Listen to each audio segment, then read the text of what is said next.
Olá! Você já ouviu os termos calvinista e arminiano e se perguntou o que eles realmente significam? Pois é, você não está sozinho.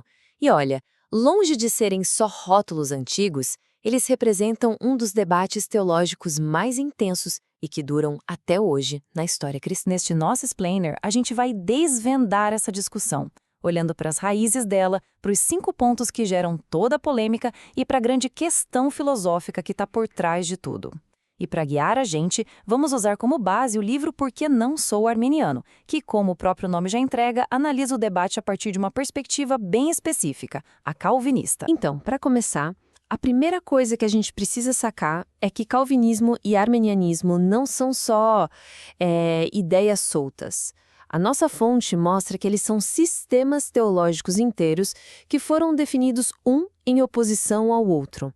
Basicamente, ser um, por definição, significa não ser o outro. E você pode se perguntar, mas por que uma briga teológica lá do século XVII ainda dá tanto que falar hoje em dia? A resposta está na origem da coisa toda, que foi, digamos, bem tensa. A história começou no finalzinho do século XVI com o teólogo holandês, o Jacob Arminius, que começou a questionar o padrão da época, a teologia calvinista.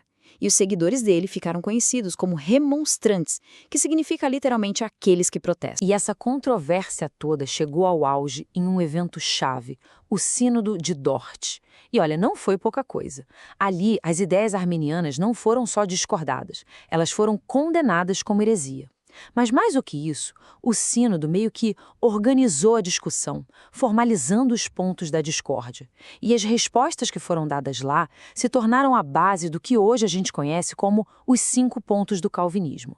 Ou seja, moldou a conversa por séculos. Agora, o que é muito interessante é que, apesar da briga ter estourado lá no século XVII, as raízes dela, a origem da tensão, são bem mais antigas.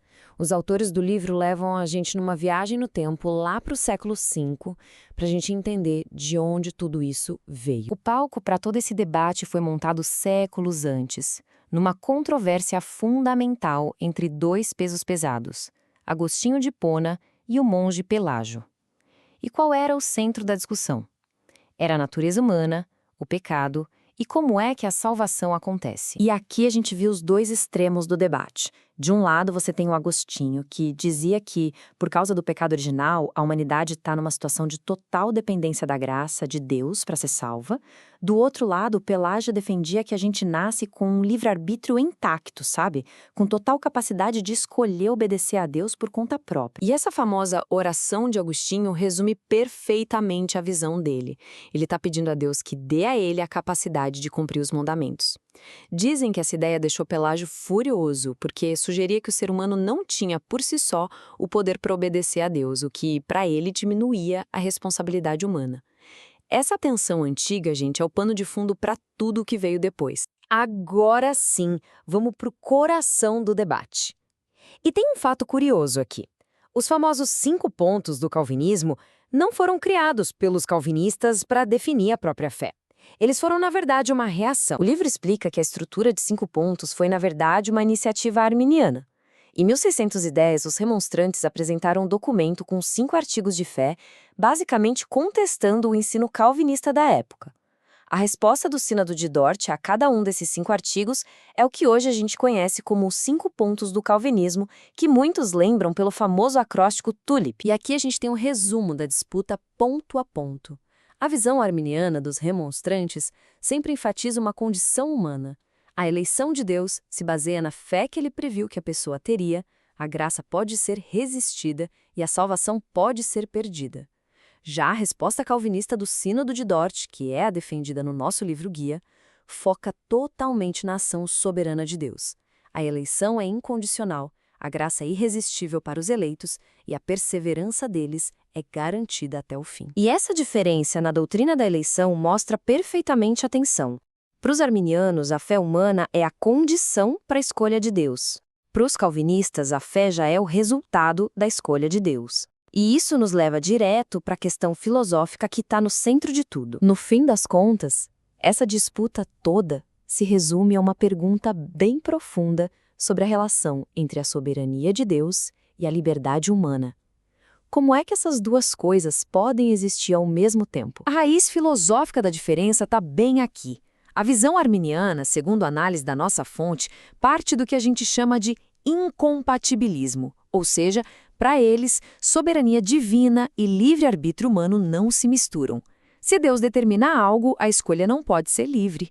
Então, para proteger o livre-arbítrio, a soberania de Deus precisaria ser limitada.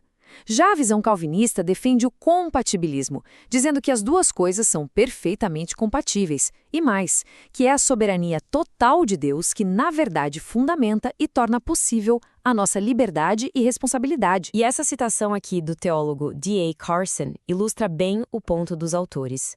Eles usam essa ideia para argumentar que a nossa tentativa de resolver essa tensão com a nossa lógica pode acabar simplificando demais o que, para eles, é um mistério profundo sobre quem Deus é. Mas por que isso tudo importa? Porque não são só questões teóricas de seminário. Como a gente pode ver, elas tocam em coisas que moldam profundamente a fé de uma pessoa, a segurança dela, o relacionamento com Deus. No fim, o debate todo levanta uma questão central. Quem leva o crédito final pela salvação? A resposta para essa pergunta é o que realmente divide os dois sistemas. E essa é a pergunta que resume tudo. A nossa fé é a causa da nossa salvação ou ela é o resultado dela? Em outras palavras, é a gente que crê e por isso Deus nos salva? Ou é a graça de Deus que nos salva e por isso a gente crê? Independentemente de qual seja a sua posição, só de entender essa distinção, você já dá um passo gigante para compreender um dos debates mais importantes e fascinantes da história cristã. Obrigada por acompanhar este Explainer.